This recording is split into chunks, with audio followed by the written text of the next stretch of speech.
que acaba de sumarse al Instituto Cato en Washington. Se ha mudado ahí hace como 2 semanas recién y es parte del Cato Institute donde yo trabajo. Antes de venir a Washington hemos colaborado por varios años en muchas cosas. Él ha trabajado con la Fundación Libertad, es un think tank en Rosario, Argentina. También ha sido profesor en la Universidad UCEMA en Buenos Aires sobre ciencias políticas. Junto con Marcos hemos escrito un artículo sobre Argentina, precisamente sobre Milei y lo que él está haciendo, que se va a publicar creo que el lunes de la semana que viene, en unos días, dando un vistazo de lo que está ocurriendo ahí. Si quieren, les pueden hablar en el pasillo o en estos días sobre Argentina. Y él se ha graduado, tiene su maestría en Ciencias Sociales de la Universidad de Chicago, pero hoy día no nos va a hablar sobre la Universidad de Chicago, nos va a hablar sobre la Escuela Austriaca. Así que, por favor, denle la bienvenida a Marcos.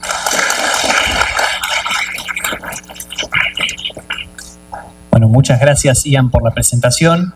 Es verdad, es un poco irónico que me haya graduado en la Universidad de Chicago y les vaya a hablar de la Escuela Austríaca, pero como sabemos, a partir de la presentación de Guillermo hace un rato, hay muchos puntos en común y no es una casualidad que estemos hablando de estas 2 escuelas de economía en esta Universidad del Cato, ¿no?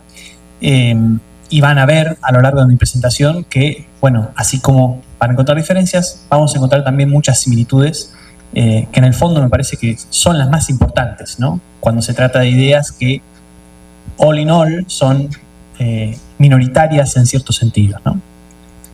Entonces, me gustaría preguntarles, antes de que empecemos, ¿en qué piensan ustedes, palabras, personas, ideas, cuando piensan en la escuela austríaca? ¿Qué se les ocurre? Así, a viva voz. Marginalismo. Cálculo económico. ¿Alguien más? Praxeología. Interesante. Bueno, algunas ideas muy interesantes, vamos a hablar de todas ellas. Nos vamos a concentrar, por supuesto, en la economía, ¿no? Mencionamos recién praxeología. La praxeología se supone que es una ciencia de la acción humana, ¿no? Bueno, o quizás ciencia no es la palabra que elegiría Mises, pero digo, es una teoría de la acción humana que involucra a la economía. Hoy solamente nos vamos a ceñir a la economía y vamos a tratar de separar, por lo menos hasta el final, los planos, por un lado, positivo, ¿no? Descriptivo, causal, si se quiere, y el plano normativo, ¿no? Acerca de qué es lo que debería pasar, cómo deberíamos hacer las cosas, cómo debería organizarse la sociedad en todo caso, ¿no? Vamos a tratar de hablar sobre todo de lo primero, de cómo son las cosas, ¿no? De cómo los austríacos interpretan el mundo y sobre todo la economía, ¿no? Entonces, es importante, me parece, hablar sobre el origen, ¿no? ¿De dónde viene esta escuela austríaca? ¿Por qué es austríaca, ¿no? Porque en algún momento tuvo algo que ver con Austria, precisamente, pero no es precisamente hoy el país donde más se apliquen o más se admiren estas ideas, ¿no? Hay una controversia a fines del siglo XIX en el mundo germanoparlante, ¿no? Entre Alemania y Austria, acerca de cómo explicar la acción humana, ¿no?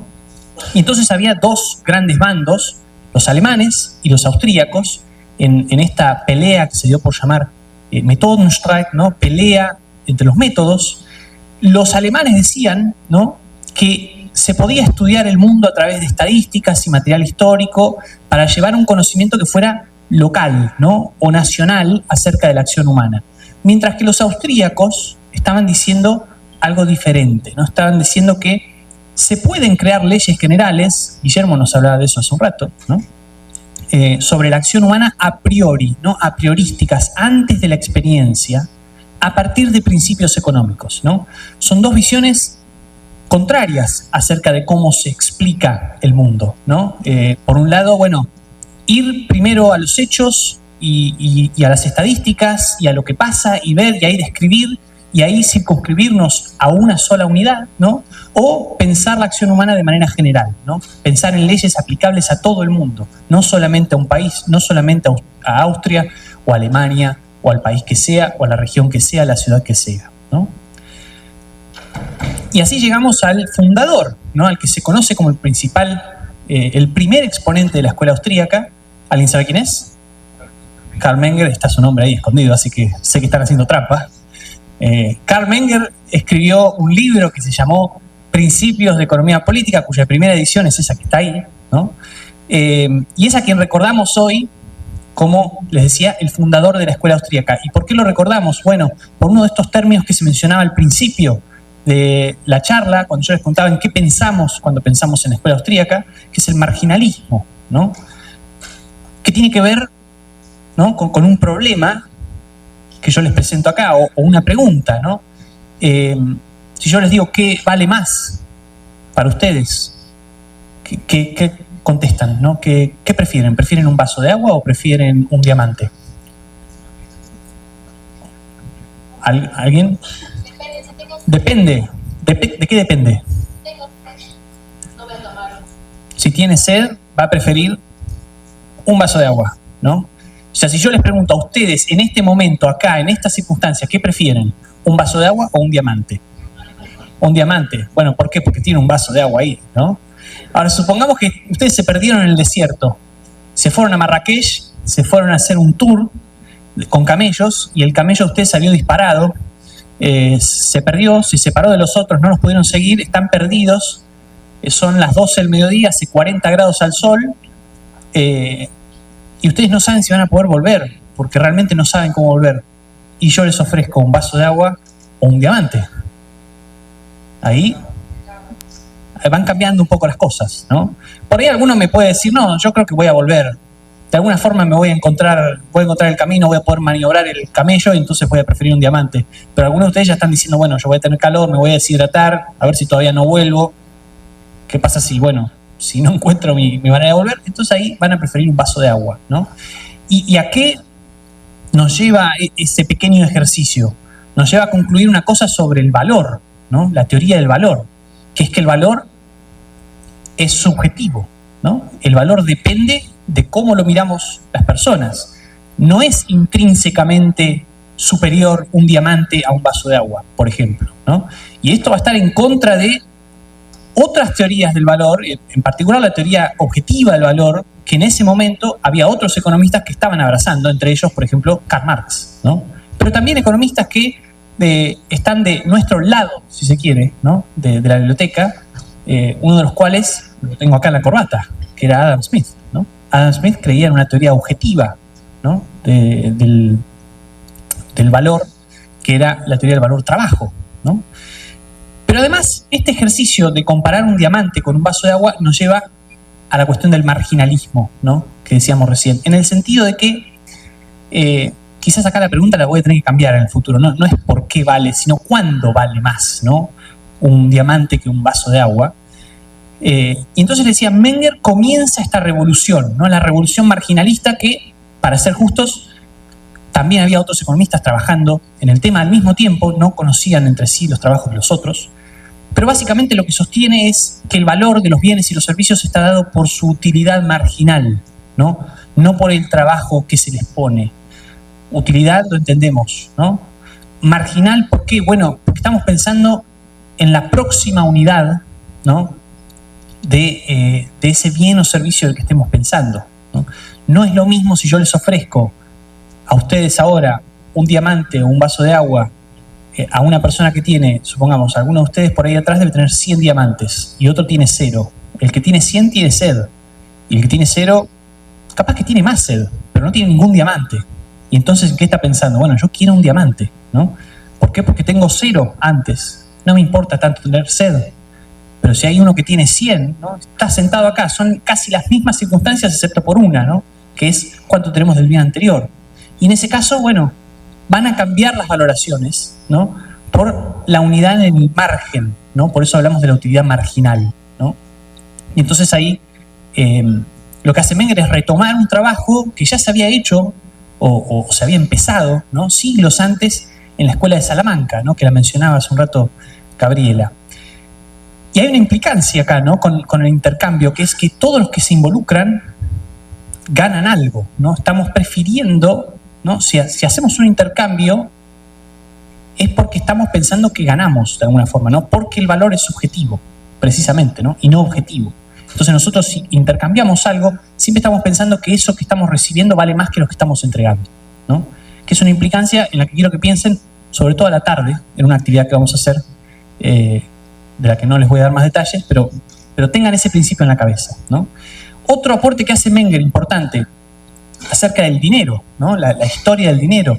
El dinero, va a decir Menger, no surge porque un rey o un príncipe o un presidente lo dice, ni tampoco surge por un contrato inicial que empieza con toda la sociedad diciendo, bueno, vamos a usar el sol o el dólar o el peso. No, el dinero surge de manera espontánea a través de la historia, ¿no?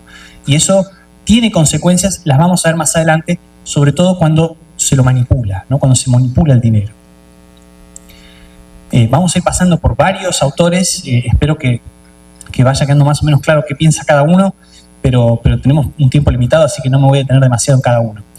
Después vienen otros autores austríacos, hoy por ahí no se los recuerda tanto, o se los recuerda por algún aporte puntual, ¿no? Más o menos contemporáneos, un poquito posteriores a Menger, Böhm-Bawerk, von Wieser. Böhm-Bawerk lo que hizo, por lo que más se lo recuerda es por la crítica, ¿no? Que hizo, una crítica muy extensa, en más de un tomo, a la teoría de la explotación de Marx, ¿no? Estamos hablando de, recordemos, fines del siglo XIX, ¿no?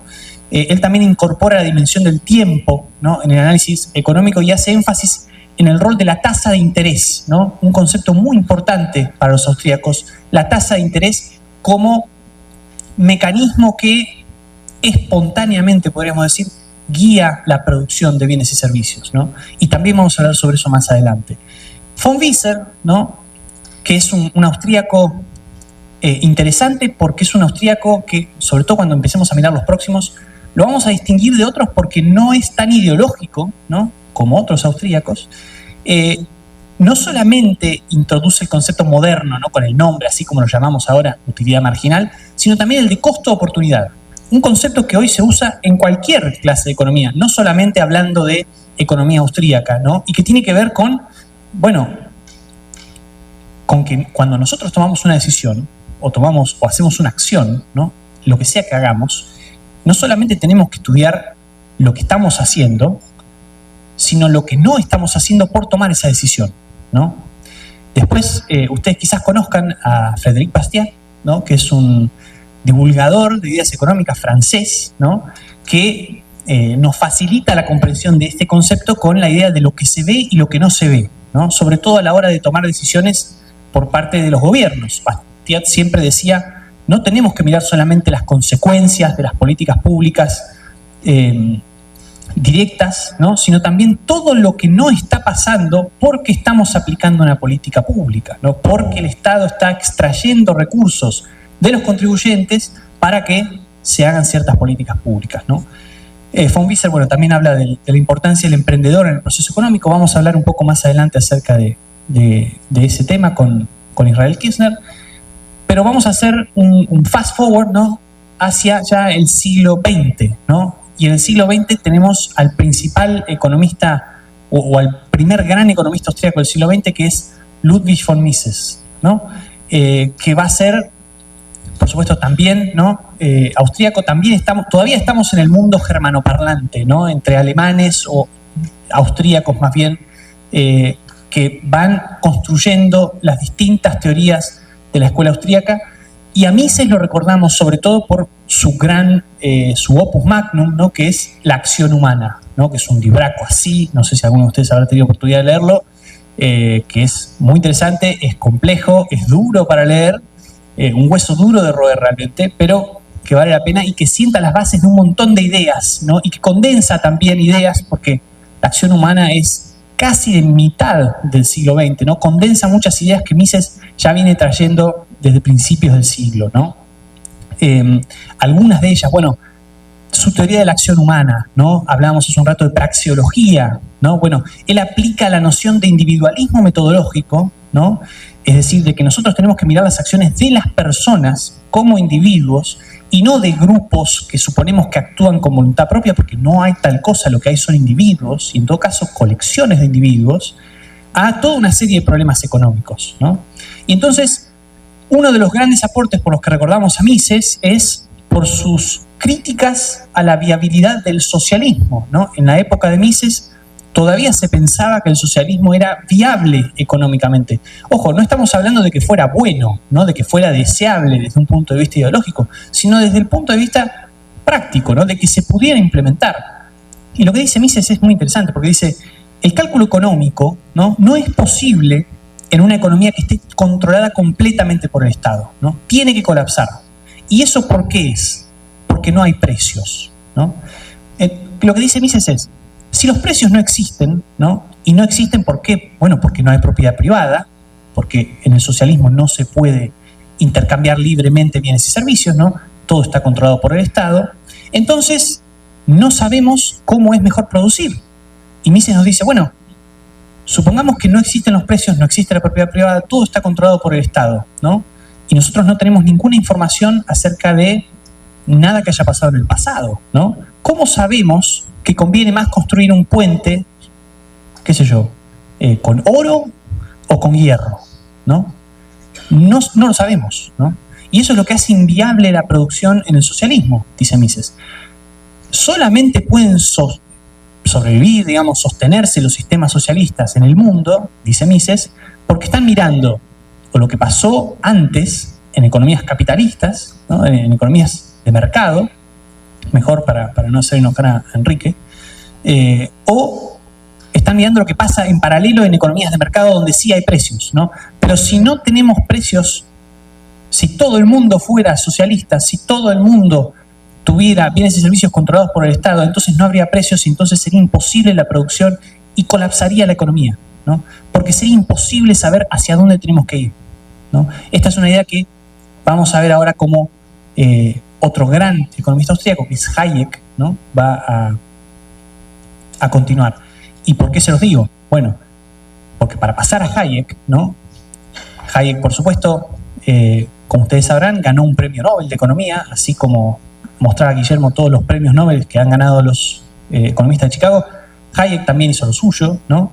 En 1974, y una de las grandes razones por las cuales ganó ese premio Nobel de Economía es sus aportes a la teoría económica desde un punto de vista austríaco, y en particular por este paper que ustedes ven ahí al costado, que se llama El uso del conocimiento en la sociedad, ¿no? Que es uno de los papers, no es muy largo, tiene cierto nivel de complejidad, por supuesto, pero es uno de los papers más citados en la historia económica del mundo, ¿no? Hoy, pese a que la economía austríaca no sea la principal escuela, una escuela mainstream de economía, este paper, ¿no? El uso del conocimiento en la sociedad es uno de los más citados de la historia económica mundial, ¿no? ¿Y qué dice, bueno, Hayek en ese paper? Hayek también está participando en esta época de este debate, ¿no? Acerca de si el socialismo puede existir o no, si es viable o no, ¿no?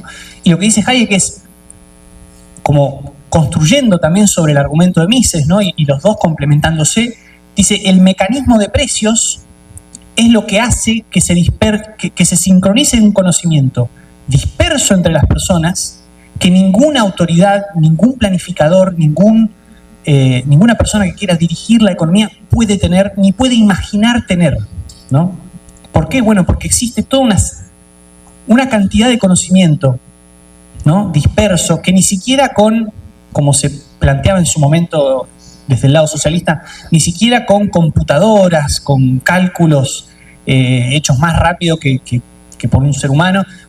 Hay tanto conocimiento disperso que no es posible que ningún planificador lo tenga, ¿no? Y ese conocimiento, lo interesante, dice Hayek, es que tampoco tenemos que tenerlo los agentes, ¿no? Simplemente nos guiamos por los precios, ¿no? Vemos el precio de una cosa y sabemos más o menos, bueno, le podemos dar una valoración. Vemos que cambia ese precio y entonces sabemos que algo ha pasado con ese producto y con todo lo que tiene que ver con ese producto, con ese bien o servicio atrás, ¿no? Y como corolario, ¿no? Acerca de cómo funcionan las sociedades o cómo económicamente es mejor organizar una sociedad, lo que Hayek nos está diciendo acá es el orden espontáneo, ¿no? interacción entre oferentes y demandantes, ¿no? Entre personas libres, ¿no? Voluntariamente, funciona mejor que la centralización, ¿no? Que la planificación. Porque la planificación tiene estos problemas de los que ya hablaba Mises antes, ¿no? Al eliminar la propiedad privada o limitar la propiedad privada, elimina o limita la información que nos transmiten los precios, ¿no? Y entonces eso hace que tomemos decisiones equivocadas y que entonces, en vez de progresar, vayamos para atrás, ¿no? Les decía, por este y muchos otros aportes es que Hayek recibe el Premio Nobel de Economía en 1974. Entre Mises y Hayek, ¿no? Que, como les decía, van complementándose con su trabajo y no solamente sobre la cuestión de los precios, podemos armar, ¿no? Lo que podemos conocer como la teoría austríaca del ciclo económico, ¿no? O una teoría, ¿no? También de principios del siglo XX, casi mediados del siglo XX, acerca de por qué hay ciclos de auge y caída en la economía, ¿no? En las economías de distintos países, en la economía del mundo. Y lo que podemos inferir, ¿no? Acerca de un libro de Mises que se llama La teoría del crédito del dinero, otro libro de Hayek que se llama Precios y producción, y también otros libros, otros aportes de ellos y de otros economistas austríacos también, es que las grandes crisis económicas, ¿no? Tienen su origen en la manipulación de este concepto, ¿no? Del que hablábamos más atrás, del que hablaba von Baberg, ¿no? Que es la tasa de interés, ¿no? Por parte del Estado. ¿Y eso cómo se da? Bueno, más o menos, esta es una historia muy simplificada, ¿no? Pero ¿qué es lo que podemos ver en los ciclos de auge y caída de las grandes economías? Que en algún momento, ¿no? El Estado decide que tiene que haber más crédito, ¿no? Que tenemos que subsidiar a través del crédito, ¿no? A productores de bienes y servicios para que produzcan más, ¿no? Para que crezca la economía. Entonces, ¿qué es lo que termina ocurriendo? Bueno, que personas o empresas que antes quizás no hubieran recibido un crédito, ahora sí lo reciben porque el Estado busca que así sea, ¿no? ¿Y eso cómo es que pasa? A través de las bajas de las tasas de interés, ¿no? El Estado manipula la tasa de interés, la baja y entonces hay más crédito. ¿Pero qué es la consecuencia de que haya más crédito? Cuando hay más crédito, lo que tenemos es, ¿no? Más deuda y tenemos inversión que se apoya en esa deuda que va a proyectos que de otra forma no hubiera ido, ¿no? Proyectos que con una tasa de interés más alta, ¿no? Natural, entre comillas, no se hubieran hecho. Lo cual, ¿qué nos indica? Bueno, que son proyectos probablemente no rentables, ¿no? O que en un mercado libre no se hubieran dado. La economía al principio se expande, ¿no? Pero claro, hay un problema. Los precios empiezan a subir, ¿no? El Estado manipula la tasa de interés, crece la cantidad de dinero, ¿no? Ahí nos encontramos, en cierta forma, con los economistas de Chicago, ¿no? Que nos decían, bueno, la inflación tiene que ver con la cantidad de dinero, ¿no? Y en algún momento el problema de que los precios suban, pero suben, ¿no? Desproporcionadamente, algunos suben más que otros, por eso hablamos de, ¿no? de inflación, ¿no? No es que todo suba al mismo tiempo, porque eso no tendría ningún efecto realmente apreciable sobre la actividad económica. Los precios empiezan a subir, algunos, mucho más que otros, se nota, eso es un problema. El Estado dice, bueno, tenemos que parar con esto, ¿no? Hay que solucionar la inflación, ¿no? Hay que bajar la inflación. Entonces, ¿qué es lo que hace? Vuelve a manipular la tasa de interés, ¿no? Para que suba. Y entonces se controla la inflación. Cuando pasa eso, esos proyectos, ¿no? Que estaban en el margen, ¿no? Que no iban a recibir financiamiento en un principio con tasas de interés de mercado, son los primeros proyectos que empiezan a cerrar, ¿no? Y son los que empiezan a arrastrar al resto de la economía. Y así como la economía se expande al principio, se contrae al final, ¿no? Y así es como tiene lugar una recesión, ¿no? Palabras más, palabras menos, por supuesto, esto es mucho más complejo de como lo estoy explicando. La teoría del ciclo económico austríaca es más o menos así, ¿no? Y la podemos inferir a partir de las obras de Hayek y de Mises. No sé si alguno de ustedes vio esta película, ¿no? Que es The Big Short, que explica la crisis económica 2007-2008, ¿no? Con, bueno, la caída de Lehman Brothers, ¿no? La última gran crisis financiera que hubo en el mundo, ¿no? Que se origina en Estados Unidos. Si ustedes vieron esta película, habrán notado que hay alguien, ¿no? Hay un actor que no está demasiado representado, y si ustedes no la vieron, les recomiendo que la vean para que se den cuenta de esta omisión, ¿no? Que es justamente el Estado, ¿no? La película está buena, es entretenida, hay que seguirla porque es compleja, pero el gran faltante, el gran actor que falta en esta película es el Estado dirigiendo al mercado y dirigiendo específicamente el crédito y manipulando las tasas de interés precisamente, ¿no? Para producir un boom inmobiliario que llegara también a personas que quizás no tenían un historial crediticio como para recibir un crédito, ¿no? Recuerden que esta crisis empieza siendo una crisis inmobiliaria, ¿no? Y esa crisis inmobiliaria tiene que ver, de nuevo, con el mercado de crédito y con cómo se había expandido artificialmente. O sea, no era que el mercado estaba dictaminando que las tasas de interés tenían que bajar naturalmente y entonces cada vez más gente entraba al mercado de crédito. No, eso no era así. Eso empieza, ¿no? Ya en los 90, incluso con decisiones por parte del gobierno y el Congreso de Estados Unidos acerca de que había que expandir el mercado de crédito, ¿no? Y cómo eso va terminando después en una crisis, ¿no? Por supuesto, obviamente, es una película, hay que tomarla como tal, pero me parece que es interesante como para ver en las explicaciones que solemos ver, ¿no? Acerca de por qué hay crisis económicas, ¿no? Qué es lo que puede ser y qué es lo que está faltando también. Entonces yo los invito a ver esta película y ver cómo no aparece, ¿no? Un actor importantísimo en esta crisis, que es el que manipulaba precisamente las tasas de interés, ¿no? Hayek también, bueno, a lo largo de su vida va a escribir muchos más libros, ¿no? Papers. El Hayek de 1945, ¿no? Que escribe Camino de servidumbre, que es un panfleto, en realidad es un manifiesto político, por eso no estamos hablando de él.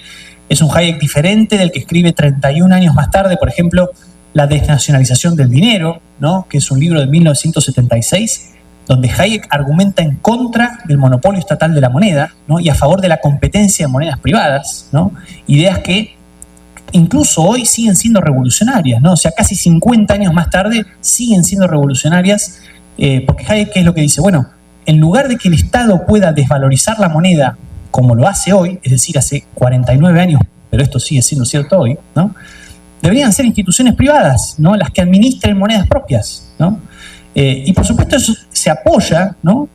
En el trabajo previo que hace Hayek sobre la coordinación de la información, ¿no? Entonces, bueno, una pregunta que yo me hago es, si Hayek viviera hoy y viera, por ejemplo, el Bitcoin, ¿qué pensaría Hayek, no? ¿Estaría a favor? ¿Pensaría que es una forma privada de coordinarse para protegerse de la desvalorización de la moneda? ¿Qué pasa con otras criptomonedas que quizás en realidad no son tan sólidas, sino que parecen negocios de alguien en particular y que pueden caer en cualquier momento? Bueno, ¿qué diría? ¿Qué diría de la coordinación del mercado, ¿no? Acerca de quién gana, quién puede perder en el futuro, ¿no? Me parece que son preguntas interesantes. Como les decía, los aportes de Hayek van más allá de la economía, ¿no? Tienen que ver con la filosofía política, ¿no? Con su gran obra Derecho, Legislación y Libertad, donde desarrolla también esta idea de la que estábamos hablando de cómo las sociedades espontáneamente van progresando, ¿no? Espontáneamente van creando sus leyes, ¿no? Cómo la ley, ¿no? Que tiene una sociedad en realidad no necesariamente es la legislación, ¿no? Una diferencia que otros austríacos, ¿no? Por ejemplo, el abogado Bruno Leoni, que como no era economista, no sé si lo podemos llamar austríaco exactamente, pero bueno, que van a retomar, ¿no? Y donde van a enfatizar, ¿no? el rol de los individuos, ¿no? En traer progreso sin estar dirigidos por el Estado, ¿no? Sin estar dirigidos por un planificador, sino espontáneamente, con la experiencia, con el tiempo, con el aprendizaje, ¿no? Y bueno, Hayek también hizo aportes muy importantes a la filosofía de la ciencia, ¿no? De nuevo, todo lo podemos relacionar a la misma idea básica, ¿no? De que ningún planificador puede saberlo todo, ¿no? Y bueno, la contrarrevolución de la ciencia, estudios sobre el abuso de la razón, habla sobre estos funcionarios, estas personas, estos dirigistas, ¿no? Que creen que ellos pueden tener toda la razón, ¿no? La racionalidad es suficiente como para dirigir una sociedad, que es algo que no puede pasar, ¿no? Y no puede pasar por lo que ya había explicado Hayek acerca del funcionamiento de la economía, ¿no? avanzamos un poco más en el siglo XX, ya nos vamos acercando a nuestros días. Acá tenemos a Rothbard, ¿no? Murray Rothbard, que escribió también un libraco, ¿no? Un gran libro que se llama El hombre, la economía y el Estado, ¿no? Rothbard es un personaje ya estadounidense, ¿no? Fíjense, el centro de gravitación de la escuela austríaca empieza a pasar de Europa, ¿no? Y en particular de Austria, a Estados Unidos, ¿no? Sobre todo a causa de la Segunda Guerra Mundial, ¿no? Mises, de hecho, que bueno, había vivido en Viena, había nacido en Viena, había nacido en Lviv, en Ucrania, de hecho estuve en su casa hace poco, se muda a Estados Unidos, ¿no? Y ahí es donde, bueno, empieza a juntarse con otros economistas, empieza a formar otros economistas, entre los cuales está Rothbard, ¿no? Y Rothbard va un paso más allá que Mises en muchos temas, ¿no? Rothbard protagoniza directamente una discusión que tiene que ver con el hecho de si pueden existir instituciones de gobernanza sin un gobierno directamente, ¿no? Hasta acá veníamos viendo economistas austríacos que confiaban por lo menos en algún tipo limitado de gobierno, ¿no? De Estado, de cierto monopolio del uso de la fuerza, ¿no? Rothbard directamente cuestiona esta propia idea desde un punto de vista económico, ¿no? Y Rothbard dice, bueno, en realidad no hay una justificación económica para la existencia del gobierno, ¿no? Como lo conocemos hoy, él va a decir que no es necesario, ¿no? Después, él también va a decir otra cosa, ¿no? Que es que el gobierno no es deseable, ¿no? Pero son cosas distintas, ¿no? En principio. Uno puede sostener que el gobierno no sea necesario, pero sí sea deseable, porque, bueno, por algún valor que queremos proteger, lo necesitamos, ¿no? Y se puede también sostener lo contrario, que el gobierno quizás es necesario, pero no es deseable, que es probablemente lo que dirían la mayor parte de los economistas austríacos, ¿no? O por lo menos los anteriores a Rothbard. Rothbard va a decir las dos cosas, ¿no? Que no es necesario y que tampoco es deseable. En particular sobre economía, ¿no? Rothbard hace un aporte a la teoría del monopolio, que es muy interesante, porque claro, cuando nosotros pensamos en la palabra monopolio, ¿no? Siempre pensamos casi de una forma natural, de una forma peyorativa, ¿no? De una forma como agraviante, insultante, como que un monopolio es algo que está siempre mal necesariamente, ¿no?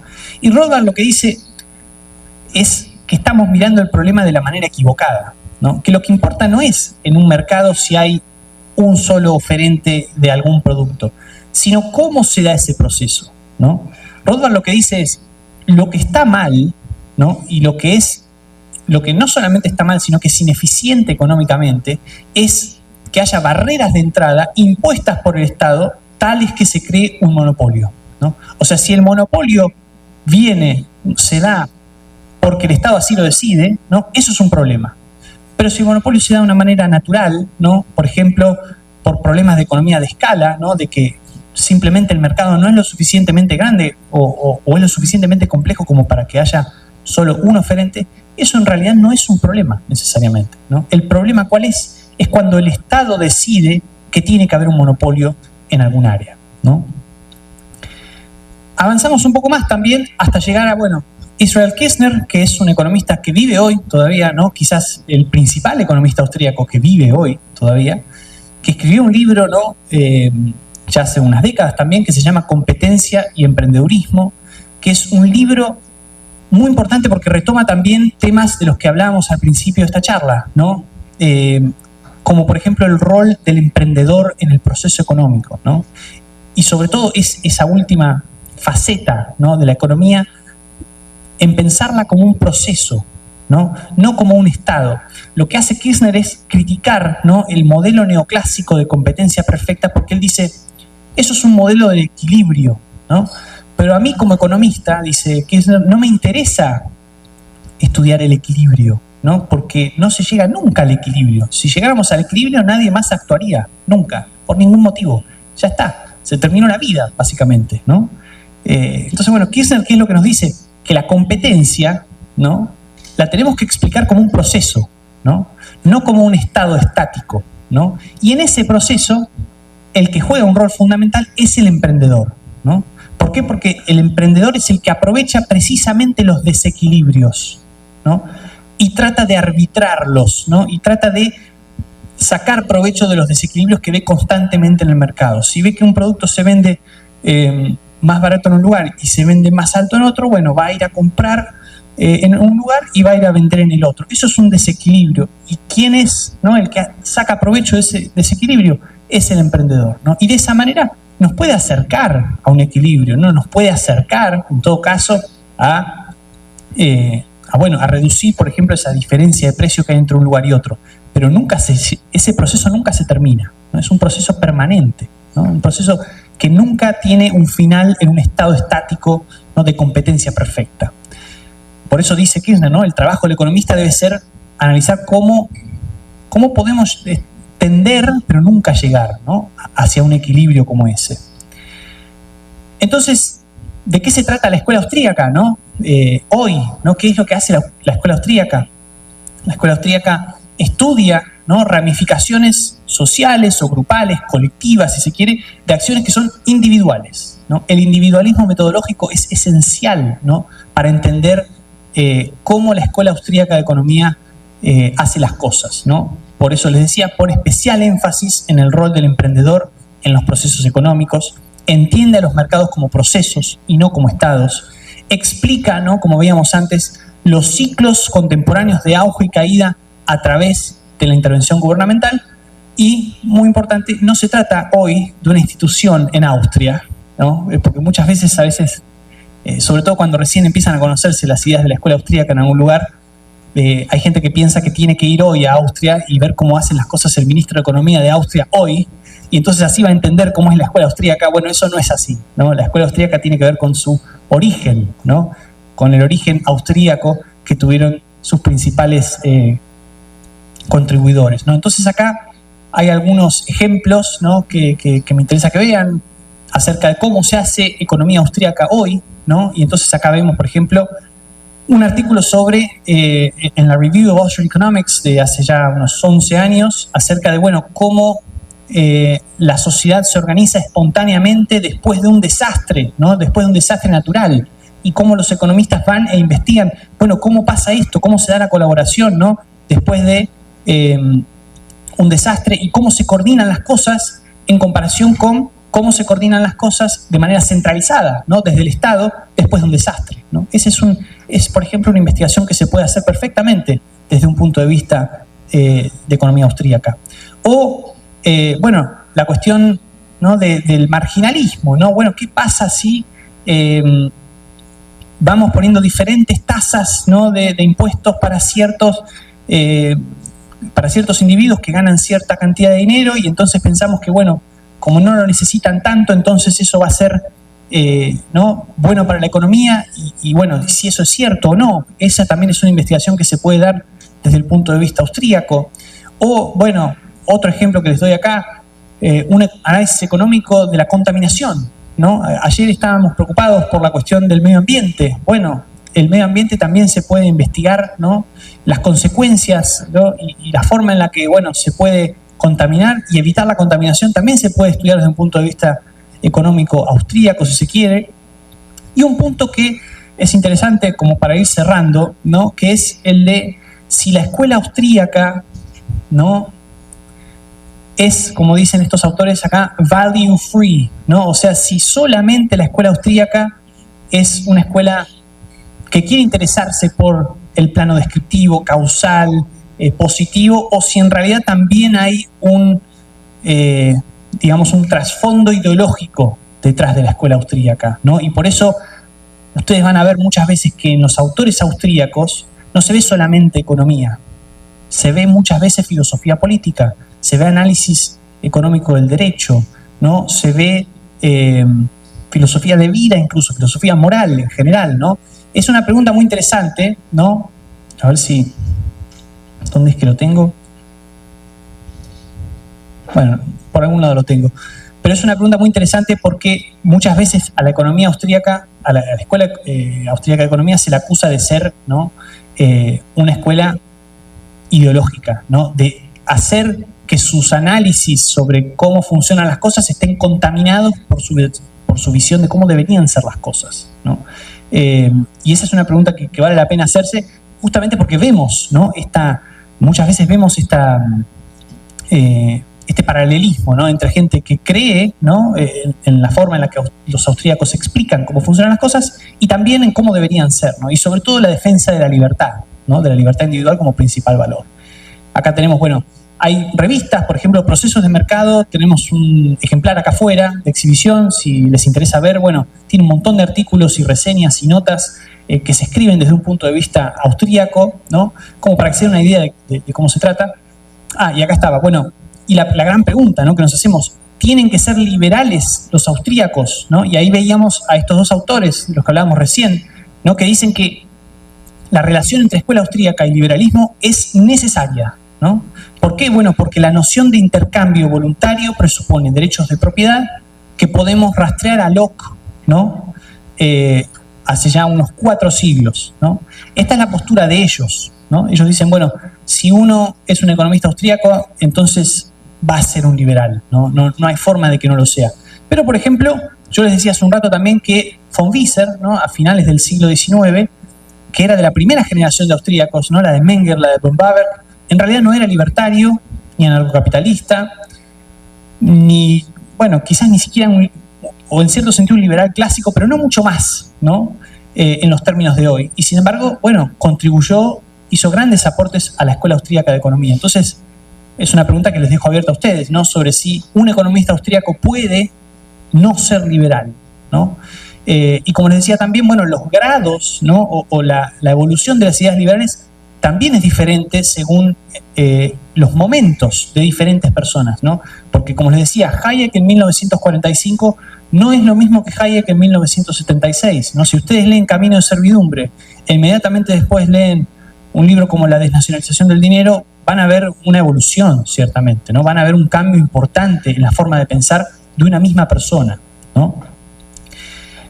Otra pregunta, ¿no?, importante, ¿por qué? Porque muchas veces la economía austríaca es una economía ignorada, ¿no? Es una escuela ignorada en las carreras de economía, en las clases de economía. Son parias los austríacos.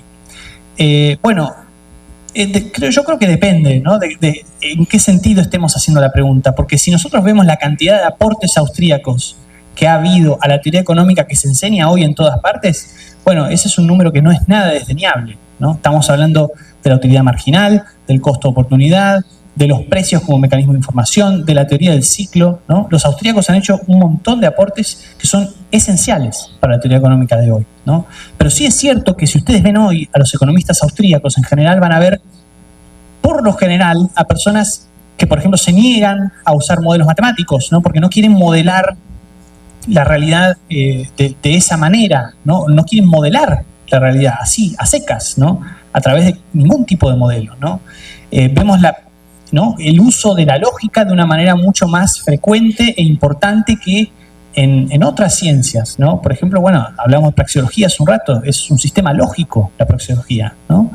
Y la asociación ideológica con el liberalismo, ¿no?, también ha implicado cierto grado de exclusión, si se quiere, por parte del mainstream económico, ¿no?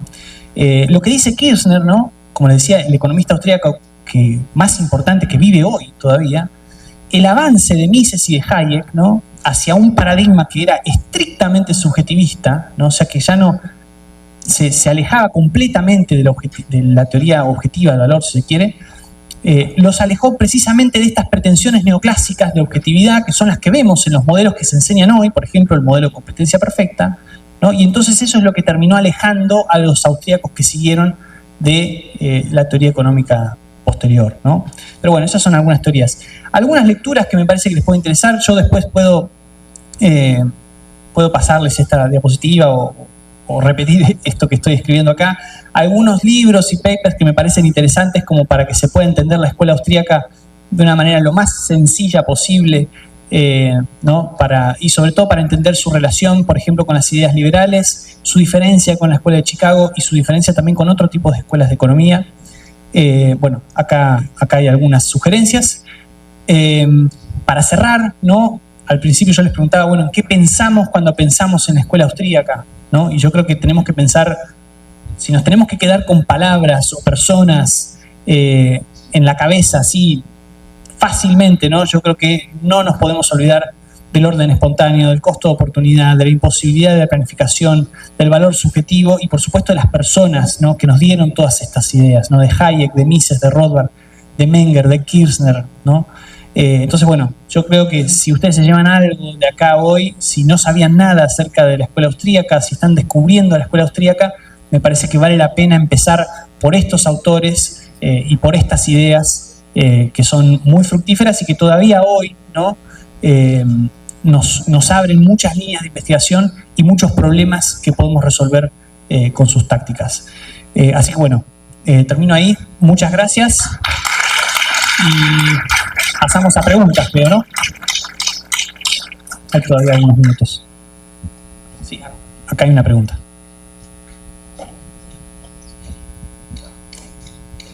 Perdón.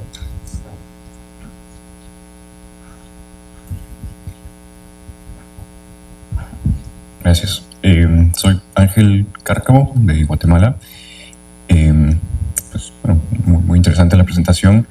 Le quería preguntar qué opinión le merece, que creo que ya me la puedo imaginar un poco, porque describe a Kirchner como el austriaco vivo más importante, pero creo que, bueno, es por lo menos discutible, por lo menos con Hoppe. Pero le quería preguntar qué opinión le merece la justificación ética que hace de los derechos de propiedad, de la ética argumentativa. No sé qué tan, supongo que está familiarizado con eso. ¿Qué opinión le merece? ¿Quién? Hoppe, sí. Bueno, en realidad no estoy mencionando a Hoppe porque Hoppe no es economista, es un filósofo, en realidad, ¿no? Hoppe, como muchas otras personas que a veces están cerca quizás de estas ideas, de estas tradiciones, toca un poco todos los temas, ¿no? Pero en realidad la formación de Hoppe es la de filósofo. Por supuesto, Hoppe ha sido controversial por todo un número de cuestiones. Ha construido su propio sistema, ¿no? Y sobre todo ha sido muy crítico con la democracia, ¿no? Hay críticas a la democracia que uno ciertamente puede compartir.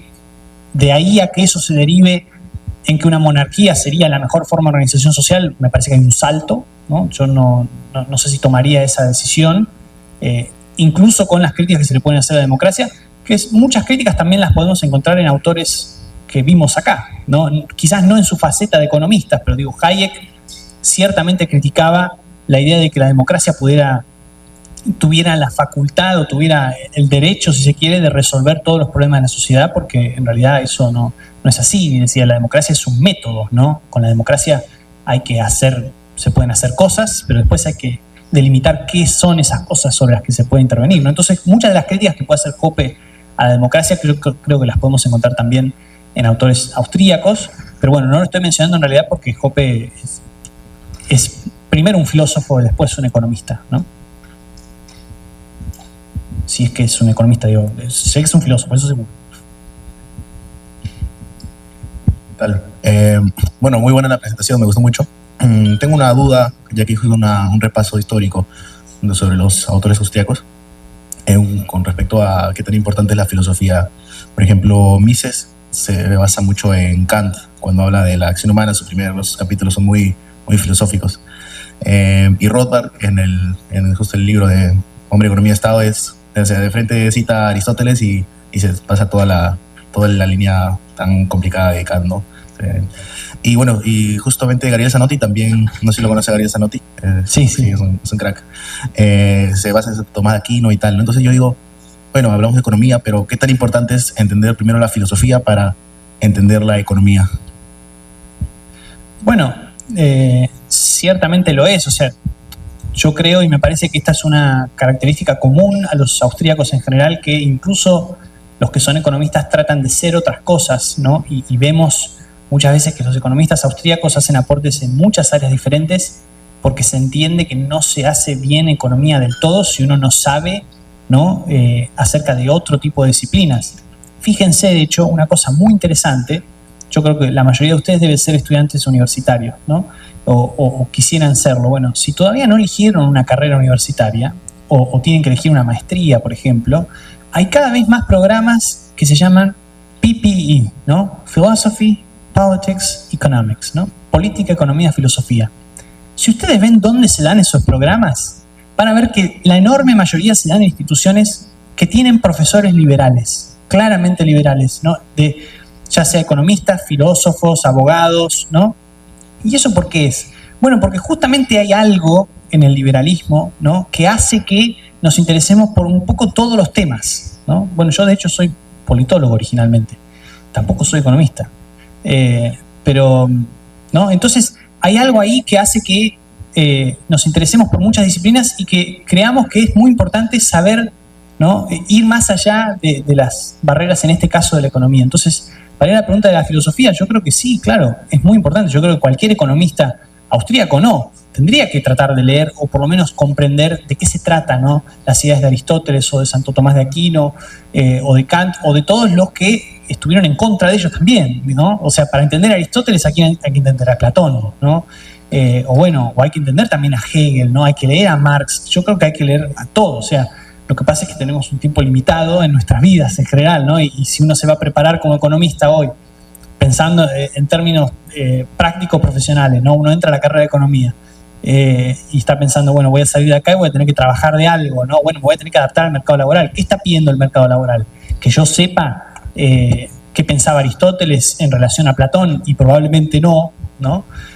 A menos que, bueno, uno se quiera dedicar a la academia y haya una línea de investigación que vaya por ahí, o uno tenga la idea de fundarla, ¿no? Y me parece que eso está muy bien y hay que hacerlo, alguien tiene que hacerlo, porque ciertamente Keynes tenía esta frase que decía que todos los políticos, ¿no?, en realidad en el fondo están difundiendo las ideas de algún economista difunto, ¿no? Yo la reversionaría, en realidad. Yo diría que en realidad cualquier persona o cualquier político que dice algo, que expresa una idea, está expresando las ideas de algún filósofo difunto, ¿no? Y ciertamente los economistas tienen algún tipo de filosofía moral, ¿no? Algo creen respecto de cómo tiene que ser la vida, ¿no?, cómo tienen que ser las personas. Y por eso vemos esa asociación que es tan fuerte, ¿no?, entre economía austríaca y liberalismo ideológico, ¿no?, y como filosofía política. Entonces yo creo que sí, que es muy importante y que deberíamos ciertamente tratar de formarnos en todas las disciplinas que sea posible, y la filosofía es probablemente la más importante. Sí. ¿Alguna pregunta más? Acá adelante, ahí atrás también, acá. Marcos, qué gusto. Jean-Pierre Guerrero de Ecuador, muchas gracias por el uso de la palabra.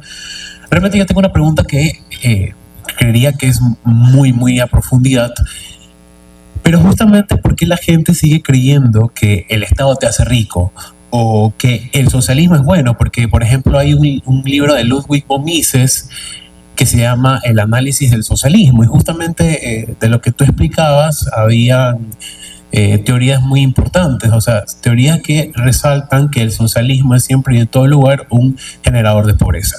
Pero la gente sigue creyendo en eso, o sigue creyendo en las teorías keynesianas de que verdaderamente una deuda es buenísima, pero realmente lo que genera es pobreza. Entonces, mi pregunta va a ¿por qué la gente a veces se va por el lado de las teorías keynesianas o por el lado de las teorías marxistas, sí, y no ven por otra parte la escuela austriaca? Porque suele suceder a veces que yo he tenido casos de que debato con personas y lo primero que me dicen es que mira, ha tenido bastante éxito el keynesianismo o las teorías marxistas, y yo digo, la escuela austriaca es una parte que no se analiza. O sea, le preguntas a un estudiante de una universidad pública, en este caso en mi país, y te va a decir, para mí el padre de la economía es Keynes, o sea.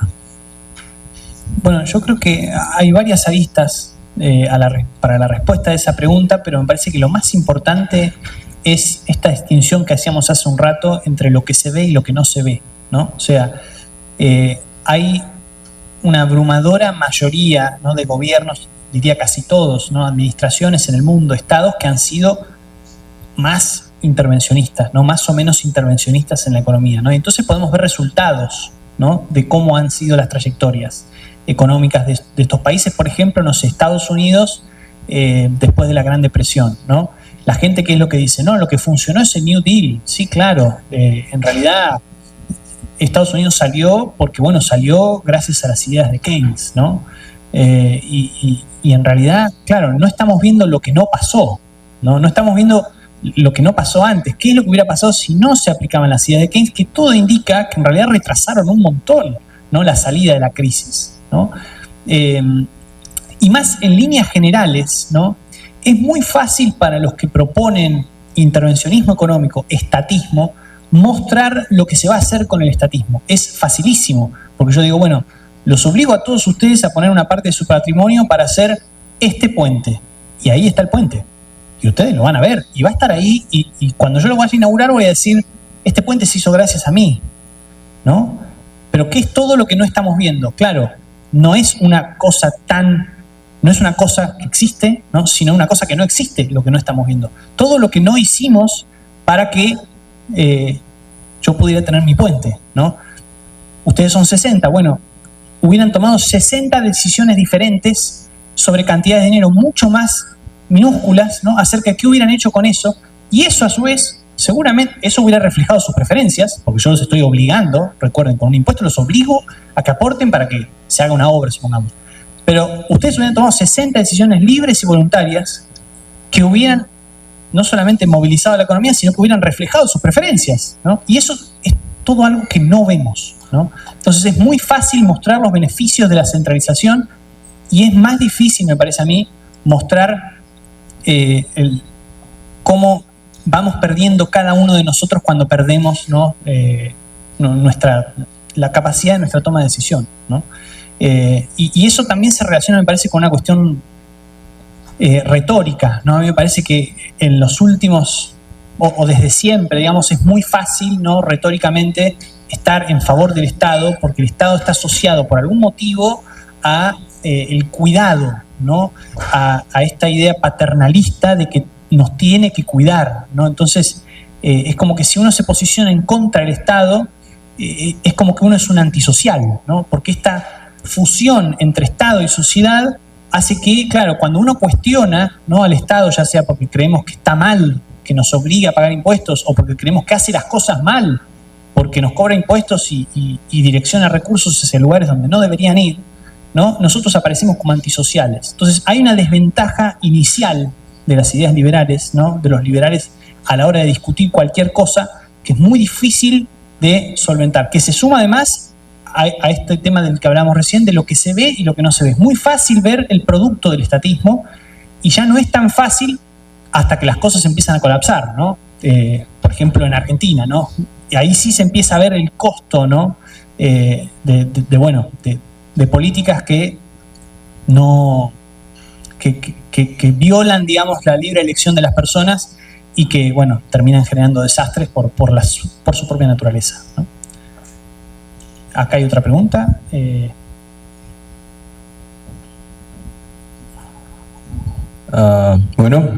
nombre es Joaquín Naya. Ante todo, muchas gracias por su ponencia. Siempre es lindo escuchar de la Escuela Austriaca. Mi pregunta es sobre por qué es tan difícil superar esta idea ya generalizada sobre los ciclos económicos, porque justo como lo mencionas, en la película se expresa de cierta forma, en las clases de economía se expresa de cierta forma, la visión es de que hay especulación, hay una especie de ambición de mal que es lo que deriva en una recesión.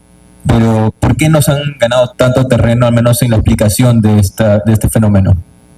Bueno, eso es una buena pregunta. Creo que también tiene que ver con la pregunta anterior y me parece que la respuesta también está relacionada y tiene que ver con que moralmente, ¿no? El relato del estatismo se ha impuesto, ¿no? Sobre cualquier relato posible liberal, ¿no? Vos decías, bueno, se acusa a los especuladores por la crisis, ¿no? Y entonces, claro, todos pensamos en los especuladores y es como si pensáramos en un monopolista, ¿no? En un especulador que es alguien que está haciendo las cosas de manera horrible, que está esperando que fallemos no está esperando que le rematen la casa a una viejita para ir a comprarla y quedársela. Y en realidad todos nosotros somos especuladores todo el tiempo en la economía, todos, porque todos tomamos decisiones de compra-venta, todos intercambiamos, todos transaccionamos y siempre estamos esperando que ocurra algo y eso es especular, ¿no?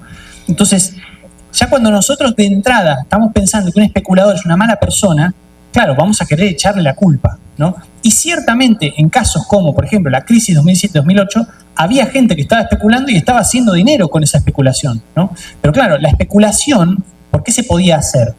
¿No?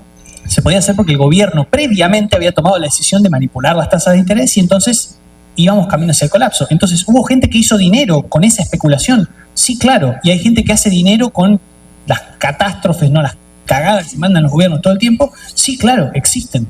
Pero eso no significa que sean ellos los culpables.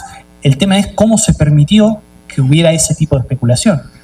Pero de nuevo, somos todos especuladores todo el tiempo, porque todos participamos en el mercado de lo que sea, ¿no? En todo tipo de mercados, todo el tiempo, ¿no? Y siempre estamos esperando cosas, entonces siempre estamos especulando. Pero claro, como nos han ganado de antemano, ¿no? Tenemos ese problema. Me parece que me están cortando la cabeza directamente, me hacen así. Así que, bueno, nos vamos al almuerzo, el almuerzo es acá al costado, ¿no? Gracias, muchas gracias.